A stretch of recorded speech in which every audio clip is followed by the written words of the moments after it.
আপনার ক্লান্তি আর ব্যর্থতার পেছনে সত্যি কারণটা কি? আপনি কি আসলেই সময়ের অভাবে ভুগছেন? মানুষের জীবনে সবচেয়ে বড় প্রতিযোগিতা অর্থ, যোগ্যতা বা পরিচয় নয়। এই প্রতিযোগিতা সময় ব্যবহারের। একজন মানুষ হয়তো বড় ডিগ্রিধারী, কেউ আবার অর্থে স্বয়ংসম্পূর্ণ, কিন্তু দিনের শেষে কে কোথায় দাঁড়াবে তা নির্ধারিত হয় সে তার সময়কে কিভাবে ব্যবহার করল তার ভিত্তিতে। একজন মানুষ এক জীবনযাপন করে, এক রকম প্রেক্ষাপটে দাঁড়িয়ে থাকে, কিন্তু সবাইকে প্রতিদিন সকাল থেকে রাত পর্যন্ত মাত্র 24 ঘন্টা সময়ই দেওয়া হয়। তাই একজন মানুষ সেই 24 ঘন্টাকে কিভাবে ব্যবহার করছে সেটাই তার ভবিষ্যৎ নির্ধারণ করে। অথচ আপনি হয়তো প্রায় প্রতিদিনই এই 24 ঘন্টার শেষে ক্লান্ত হয়ে বলেন, আজকে কিছুই করতে পারলাম না। কিন্তু সত্যিই কি আপনি ব্যর্থ? নাকি ব্যর্থ হয়েছেন সময় ব্যবহারের সঠিক কৌশল না জানার কারণে? আপনি হয়তো লক্ষ্য করেছেন আপনি দিনে অনেক কিছু করতে চাচ্ছেন, কিন্তু কিছুই ঠিকঠাকভাবে শেষ করতে পারছেন না। আপনি হয়তো একসাথে অনেক কিছু শুরু করেন, কিন্তু শেষ হয় খুব অল্প কিছু। আপনার মাথায় চিন্তার পাহাড় জমে আছে, কিন্তু কিছুই করতে পারছেন না। একদিকে আপনি ক্লান্ত, অপরদিকে অগ্রগতি নেই। এভাবে দিনের পর দিন আপনি ভাবছেন আপনার মধ্যে হয়তো সমস্যা আছে, কিন্তু বাস্তবে আসলেই কি সমস্যা আপনার, নাকি আপনার সময় ব্যবহারের পদ্ধতির? আপনি নিজের মন এবং সময়কে নিয়ন্ত্রণ না করে বরং বাইরের ছোট ছোট চাপে নিজের দিক হারিয়ে ফেলেছেন না তো? আমরা অনেক সময় বলি আমার সময় নেই, অথচ যখন বিশ্লেষণ করে দেখি তখন বুঝি আমাদের দিনের অনেকখানি সময় অপ্রয়োজনীয় বিষয়ে অপচয় হচ্ছে। Mobile scroll, YouTube short, Facebook reels, বারবার অপ্রয়োজনীয় বার্তায় মনোযোগ দেওয়া, অথবা যেসব কাজের কোনো স্থায়ী ফল নেই সেই সব কাজে নিমগ্ন থাকা, এগুলোই আমাদের অগ্রগতির প্রধান বাধা। আপনি হয়তো ভাবেন আপনি ব্যস্ত, কিন্তু বাস্তবে আপনি শুধু বিচ্ছিন্নভাবে সাড়া দিচ্ছেন চারপাশের ঘটনাকে। আপনি নিজের লক্ষ্য অনুযায়ী কিছুই করছেন না। আপনি যখন ঘুম থেকে ওঠেন তখনই শুরু হয় আপনার সবচেয়ে শক্তিশালী মানসিক সময়, যাকে বলা হয় প্রাইম আওয়ার। এই সময়ে মস্তিষ্ক সবচেয়ে চটপটে ও রিসেপটিভ থাকে। আপনি যদি এই সময়টা সোশ্যাল মিডিয়া, বার্তা পড়া বা অহেতুক নষ্ট করে ফেলেন, তাহলে দিনের সবচেয়ে গুরুত্বপূর্ণ অংশটি হারিয়ে যায় এখানেই। অথচ একজন প্রোডাক্টিভ মানুষ এই সময় কঠিন ও গুরুত্বপূর্ণ কাজগুলো সম্পন্ন করে নেয়, কারণ তারা জানে সকালেই যদি মনোযোগ দিয়ে কাজ শুরু না করা যায় তাহলে দিনটাকে আর ফিরিয়ে আনা সম্ভব নয়। তাই তারা দিনের শুরুতে অন্য কিছু নয়, বরং নিজের অগ্রগতির কাজ দিয়ে দিন শুরু করে। তারা নিজের দিক ঠিক করে ফেলে এবং সেটার পেছনে সর্বোচ্চ মনোযোগ দেয়। আপনার সমস্যা হয়তো এখানে যে আপনি নিজের দিন শুরু করেন পরিকল্পনা ছাড়াই। আপনি জানেন না আজকের দিনটা কেমন যাবে, কি কাজ করবেন। ফলে আপনি সাড়া দিচ্ছেন বাইরের ঘটনার প্রতি। নোটিফিকেশন, ফোন কল, বার্তা এসব আপনাকে চালনা করছে। অথচ আপনার দরকার ছিল একটি ছোট নোটবুক, যেখানে সকালে উঠে আপনি লিখে নিতেন আজকের 3টি প্রধান লক্ষ্য। পরিকল্পনাহীন জীবন মানে বৃষ্টির মধ্যে দাঁড়িয়ে থাকা, ছাতা নেই, দিক নেই, গন্তব্য নেই। আর যখন আপনি জানেন না আপনার দিন কেমন যাবে, তখন তো অন্যের নির্দেশেই আপনি চলবেন, তাই না?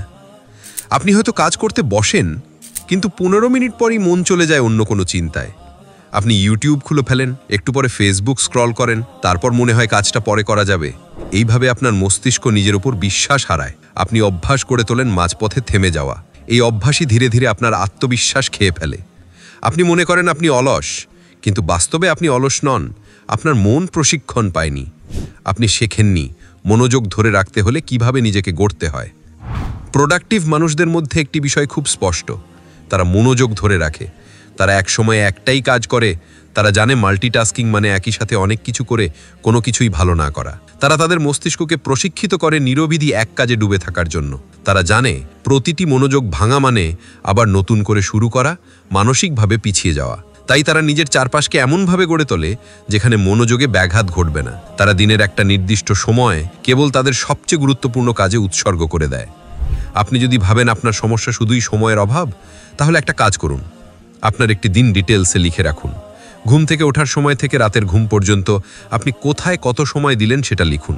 আপনি দেখতে পাবেন 24 ঘন্টার মধ্যে অন্তত 6 থেকে 8 ঘন্টা এমন জায়গায় অতিবাহিত হয়েছে যার কোনো ফল নেই, কোনো অগ্রগতি নেই। আপনি যদি প্রতিদিন সেই সময়ের 2 ঘন্টাও রক্ষা করতে পারেন, তাহলে আপনি 1 মাসেই নিজের জীবনে বড় পরিবর্তন আনতে পারবেন। এই 2 ঘন্টাই হতে পারে সেই কাজের জন্য যা আপনার ভবিষ্যতের ভিত্তি তৈরি করবে। আপনার আরেকটি বড় সমস্যা হলো না বলতে না পারা। আপনি ভাবছেন সবার ফোন ধরতে হবে, সবার অনুরোধ রাখতে হবে, সবাইকে খুশি করতে হবে, অথচ এর জন্য আপনি নিজের সময় নষ্ট করছেন। আপনি যখন অন্যের জন্য নিজেকে ভেঙে ফেলেন, তখন আপনার সবচেয়ে মূল্যবান সম্পদ, আপনার একাগ্রতা এবং সময় ধ্বংস হয়ে যায়। প্রোডাক্টিভ মানুষরা সময় রক্ষা করে, প্রয়োজনে ভদ্রভাবে না বলে দেয়। তারা জানে না বলতে পারাটা আত্মরক্ষা, নট ইগোইজম, বরং উইজডম। আপনি যদি সব কিছুতে হ্যাঁ বলতে থাকেন, তাহলে আসল কাজের জন্য আপনার কিছুই থাকবে না। ঘুমের কথা এখানে না বললে চলবে না।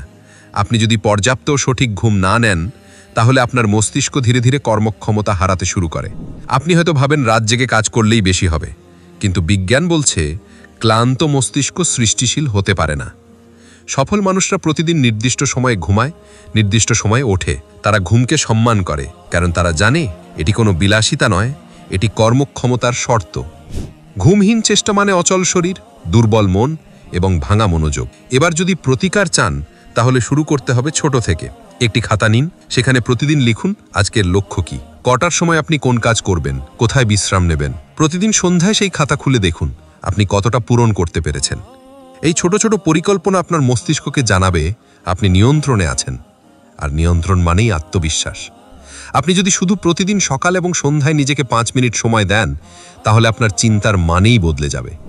আপনি যদি গভীরভাবে কাজ করার অভ্যেস না থাকে, তাহলে দিনে 2 ঘন্টা নিরিবিলি সময় বের করুন। এই সময় ফোন বন্ধ, নোটিফিকেশন বন্ধ, কেবল কাজ। প্রথমে কষ্ট হবে, কিন্তু 1 সপ্তাহ পর আপনি নিজেই বুঝবেন আপনি কতটা এগিয়ে গেছেন। এই নিরিবিলি সময়ই আপনার সবচেয়ে মূল্যবান সঙ্গী হয়ে উঠবে। আপনি যদি সময়কে দায়ী করেন, তাহলে জীবন আপনার দিকে ফিরেও তাকাবে না। কিন্তু আপনি যদি সময়কে নিজের শক্তি বানাতে পারেন, তাহলে আপনি যে কোনো কিছুকে অর্জন করতে পারবেন। সময়ের দাস না হয়ে আপনি হতে পারেন সময়ের পরিচালক। আর এই পরিবর্তনের জন্য দরকার শুধু সিদ্ধান্ত, এবং সেই সিদ্ধান্তে প্রতিদিন নতুন করে ফিরে আসা। আপনি এখন যা শুনলেন তা কেবল কথামালার খেলা নয়, এটি আপনার জীবনের জন্য একটি সুযোগ, একটি আয়না, যাতে আপনি নিজেকে দেখতে পারেন। এখন সিদ্ধান্ত আপনার। আপনি কি এই সময়কেই কাজে লাগাবেন, নাকি আগামীকাল আমার বলবেন আজকেও কিছু করতে পারলাম না? আপনার হাতে এখনো সময় আছে। নিজেকে বদলে ফেলুন, ধাপে ধাপে, প্রতিদিন। আপনার সময় আপনার ভবিষ্যৎ, আর সে ভবিষ্যৎ আপনি আজ থেকেই শুরু করতে পারেন।